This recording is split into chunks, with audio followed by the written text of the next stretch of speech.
شاید پیش خودتون فکر کنید که ثروتمندترین مرد تاریخ ایلان ماسک یا جف بزوس باشه.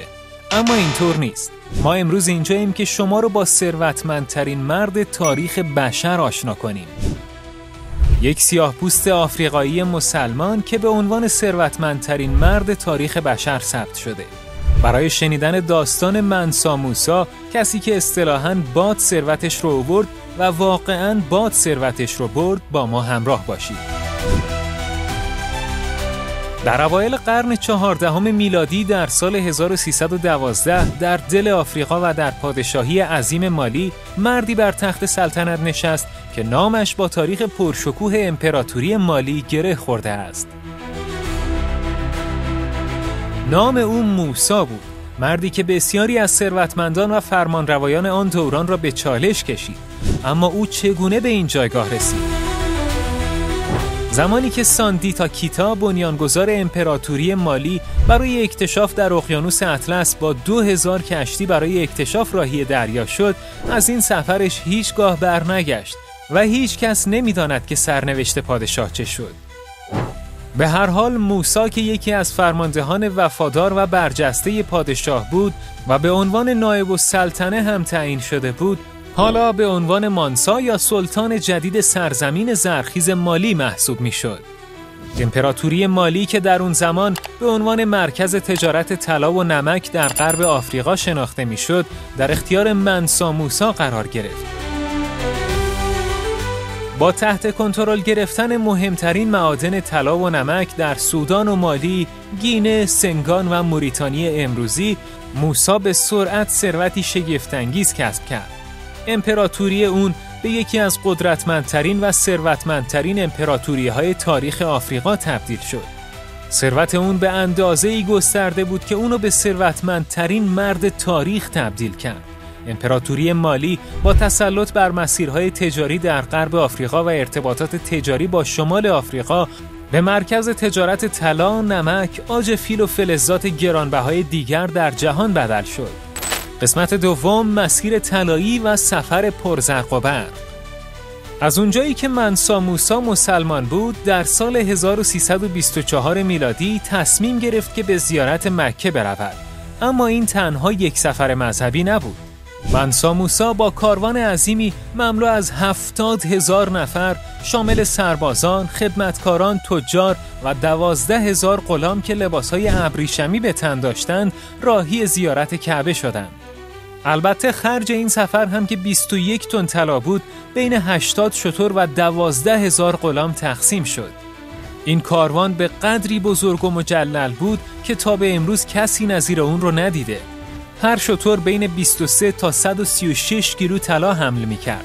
موسی از سرزمین‌های غرب آفریقا حرکت کرد و تصمیم داشت که مسیر طولانی بیش از 4000 کیلومتر از صحرا رو طی کنه و از شهرهای تیمبوکتو و گاو بگذره و بعد از عبور از بیابان‌های بی‌پایان به قاهره برسه. مسیر منسا موسی پر از ماجراهای بی‌نظیر بود و هنگامی که به قاهره رسید توقفی طولانی کرد. در این مدت منسا موسی بر حسب نظری که داشت طلاهای زیادی به مردم فقیر، تجار و حتی حکام مصری هدیه داد. حضور منسا موسی در قاهره توجه محافل و مردم را به شدت جلب کرد. برخی منابع گفتند که او طلا را به اندازه‌ای در قاهره پخش کرد که بسیاری از مردم ثروتمند شدند. منسا موسی با این بذل و بخشش قصد داشت که قدرت و ثروت خودش را به تمام جهان نشان بده، اما از فاجعه‌ای که در راه بود خبر نداشت. قسمت سوم، فاجعه اقتصادی در قاهره. سخاوت بیپایان و انبوه طلایی که منسا موسی در قاهره بخشید در نهایت به فاجعه اقتصادی منجر شد. بازارهای طلا شروع به سقوط کردن و ارزش طلا برای مدت بیش از 10 سال به شدت پایین اومد. بسیاری از تجار و ثروتمندان در مصر ورشکست شدند و اقتصاد منطقه تحت تاثیر شدیدی قرار گرفت. بذل و بخشش طلای موسی به حدی زیاد بود که بازار اون زمان جهان را مورد تأثیر قرار داد. بسیاری از تجار و ثروتمندان در مصر نیز ورشکست شدند و اقتصاد منطقه تحت تأثیر شدیدی قرار گرفت. منسا موسی بالاخره قاهره رو ترک کرد و به سمت مکه رفت و بعد از ادای حج تصمیم به برگشت گرفت. اما گویی سلسله مصیبت‌های منسا موسی تازه شروع شده بود. در مسیر بازگشت هنوز به قاهره نرسیده بودند که کاروان منسا موسی با طوفانی عظیم در صحرای بزرگ مواجه شد.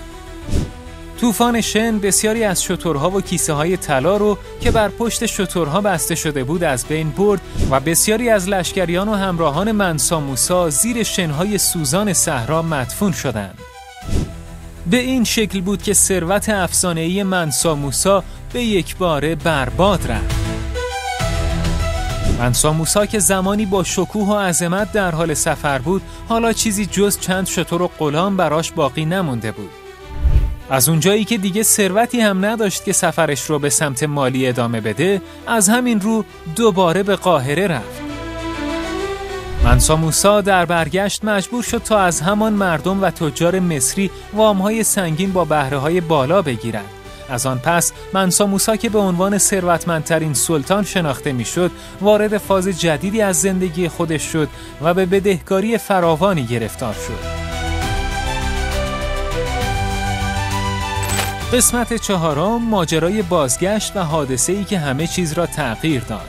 اما بحران اقتصادی که موسی با آن مواجه شد نتوانست او را از اهداف بلند مدت خودش منحرف کند. او تصمیم گرفت که به رغم مشکلاتی که برایش پیش آمده بود، به سرمایه‌گذاری در حوزه‌های علمی و فرهنگی بپردازد و برای آفریقا میراثی جاودان بگذارد. در دوران سلطنت منسا موسی، مالی تنها به عنوان یک قدرت اقتصادی شناخته نمی‌شد، بلکه این پادشاه به ایجاد زیرساخت‌های علمی و فرهنگی در امپراتوری خودش نیز توجه ویژه‌ای داشت. یکی از مهمترین دستاوردهای اون تأسیس دانشگاه سانکوره در تیمبوکتو بود. این دانشگاه خیلی زود به مرکز علمی و فرهنگی جهان اسلام تبدیل شد. موسی همچنین گروهی از دانشمندان، معماران، هنرمندان و علما را از مکه و مصر به مالی آورد و تیمبوکتو را به عنوان یکی از معتبرترین مراکز علمی آفریقا و جهان تبدیل کرد. کتابخانه‌های بزرگ و بناهای شگفت‌انگیزی که در این دوران ساخته شدند، همه به عنوان نشانه‌ای از دوران شکوفایی فرهنگی در این منطقه شناخته میشن. قسمت آخر، ثروت بی‌پایان و میراث جاودان منسا موسی. ناگفته نمونه که مجله تایمز ثروت منسا موسی رو چیزی حدود 450 میلیارد دلار امروزی تخمین زده که منسا موسی رو به ثروتمندترین مرد تمام طول تاریخ بشریت تبدیل میکنه. البته نام اون در تاریخ به عنوان یک حاکم عادل و فرهنگ دوست هم باقی مونده. این بود داستان ثروتمندترین مرد تاریخ بشر. اگه دوست داری داستان‌های پنهان تاریخ رو بشنوی، حتما این ویدیو رو لایک کن و کانال رو سابسکرایب کن. ممنون از اینکه تا این لحظه با ما همراه بودین. تا ویدیویی دیگر، خدا نگهدار.